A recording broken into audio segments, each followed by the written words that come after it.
back to AmityBloom. My name is Nazi, and today I will be filming a very highly requested video, which is how to make your own inserts for your traveler's notebook. I get so many questions when I do my journal flip-throughs or journal processes on what type of paper I use, where I get my inserts from, and the truth, the secret to my inserts is that I make them myself, which is for me the best method because you can personalize them to your heart's content.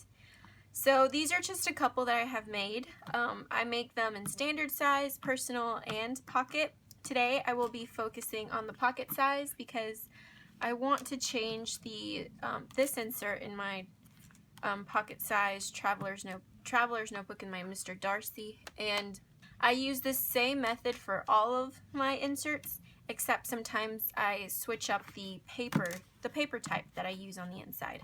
First off, the tools that you will be needing is definitely a paper trimmer, and I'm just using this one by Fiskars. You can find it at Michael's, at Joann's, Hobby Lobby.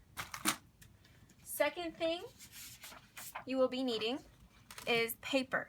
Now, sometimes I use watercolor paper, sometimes I use pattern paper, sometimes I use scrapbook paper, you know, whatever type of paper you want, it's all the same, you just have to follow the same method. I am using regular letter sized copy paper, but it's 24-pound paper. If you're using copy paper, I suggest you buy higher quality of copy paper, that way it withstands distress stains, you know, paints, inks, if you use a fountain pen, that kind of thing. Next thing you will be needing is a type of cover for your insert. I, of course, go for pattern paper. This is just some scrapbook paper that I've pulled out of my stash that I want to incorporate into the notebook that I will be making. The last tools you will be needing is scissors for little tiny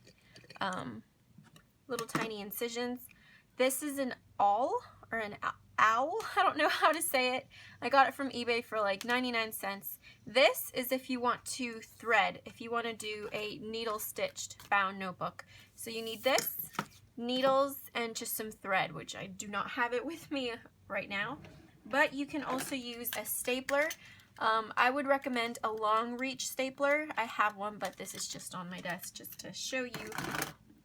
Or an elastic, and let me show you on, where is the middle? Right here. An elastic. So there's 3 ways to bind your notebooks, which I will talk about later, but one is with an elastic, which is the lazy way.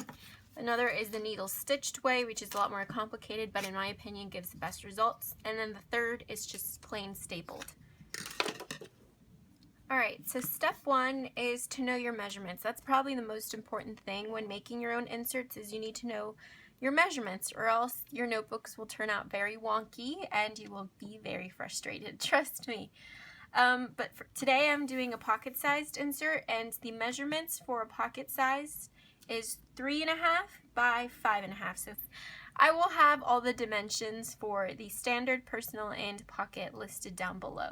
This paper is 9 by 11, and if you do 5.5 plus 5.5, that equals 11. So all you have to do, because me, I hate measuring. Ever since, you know, primary school, like elementary school, I did not like using rulers. It just not my forte, so I tried to measure least bit possible, and this method is the easiest for me. Get your paper trimmer, put it right in the center. This is why using a paper trimmer is essential for making your own inserts. And then you have 2 sheets of paper, all same size, like this. See what I'm talking about? It is the same size this way. Alright, so we're going to take, now that you have these 2 sheets of paper, all you're going to do is you're going to fold them in half.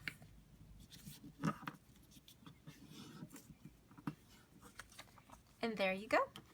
It is the exact same size lengthwise as a field note. So if you put it in here, on the bottom there's no excess, and on the top there's no excess. The only thing you will have to trim off is on the side. So I went ahead and cut all of these beforehand, just so that you wouldn't have to be bored watching me. This is, I believe, 10 sheets, 10 regular letter size sheets of paper. But you can make a notebook with how many pages of paper that you'd like, which is another thing that I enjoy in making my own inserts, is that you control how many pages are inside. So now that I have my pages, all I'm going to do is I'm going to put them all together into one insert. So I'm just going to open it up in the middle, put them like that. There we go. So this is what I meant by combining it into one insert. Alright, next step is cutting the scrapbook paper, the cover for your inserts. I already went ahead and made a template for the pocket size, and I believe out of all these sheets of paper, I want to use this one just because I love this pattern. I love florals, and I love mint and turquoise. So now all I'm going to do is, with a pencil and a paper clip,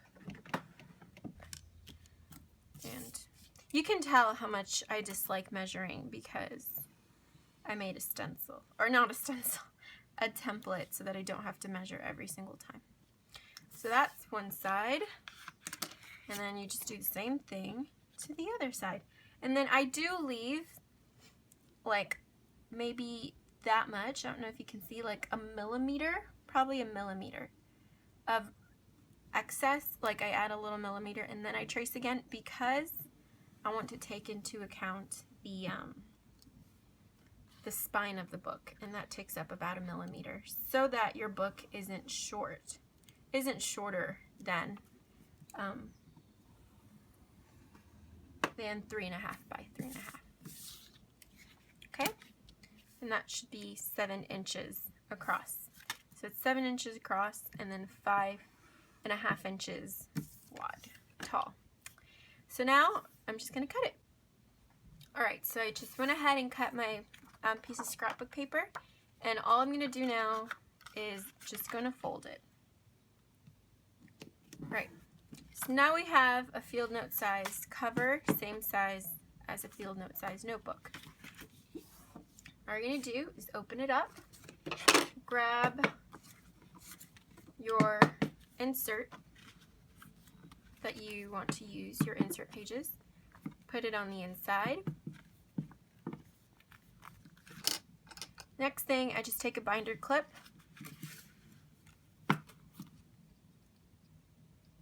I clip it to the side of the book, just like this, so that it all stays in place. Alright, so 2 tools that I forgot to mention previously is a ruler, of course, and this, which is a Rotary Cutter, I believe that's what it's called. With this, you can get an even cut. So let me show you. So to set it up, I just put my ruler on the side of the notebook, and then I would grab my Rotary Cutter, and then you would just press it and then go down like that, and then go up. Alright, so I just went ahead and trimmed the excess, and now it's the perfect size. And so right now the next step that I would take is, let me put this back. This is completely optional, it's not needed, but in my traveler's notebook, I like round corners. I am a fan of round corners. So what I would do right now is grab just a corner rounder thing, and then this is, again, completely optional. You can skip this step. Alright, so I just went through and I rounded all the corners of my notebook, and now is the step to binding. So what you can do, easiest way, and the way that was my favorite until I learned how to bind my notebooks properly, is take your notebook, if you're going to use it for a traveler's notebook, slip it into your traveler's notebook elastic, and that's it. That easy. So this is probably the easiest way, and it's probably the way that I like to do it when it's like a notes notebook where I'm just going to list down and jot down random notes. It's not really a journal.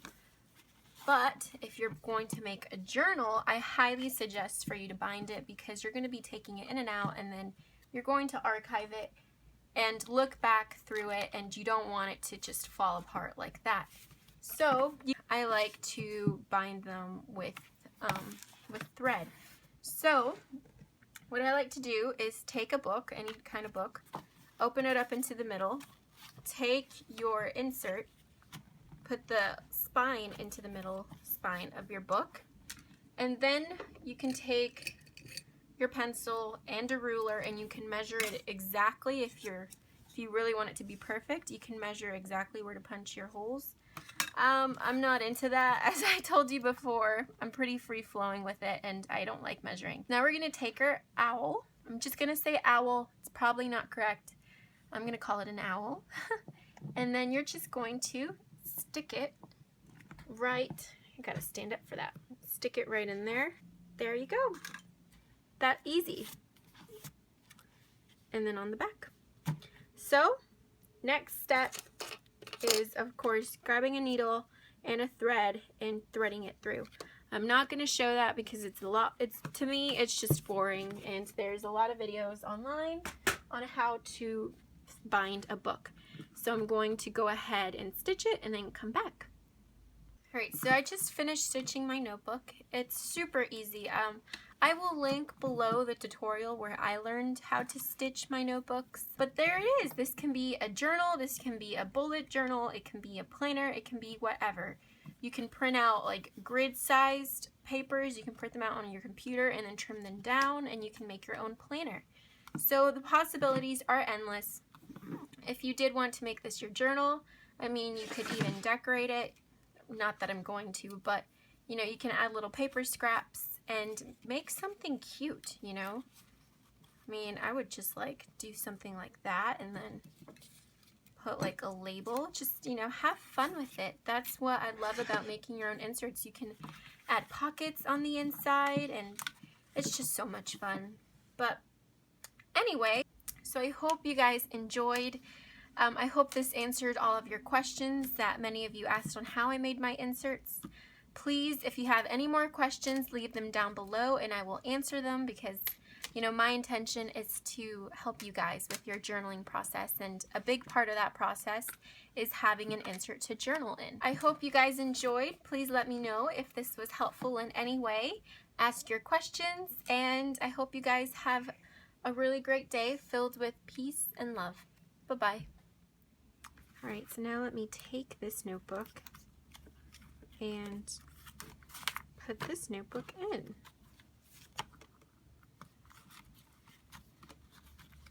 There we go. Perfect. I love the pastel colors. Oh, and it's floral. This makes me happy. There you go. So a new notebook that is ready to be filled up with whatever I wanted to fill it up with.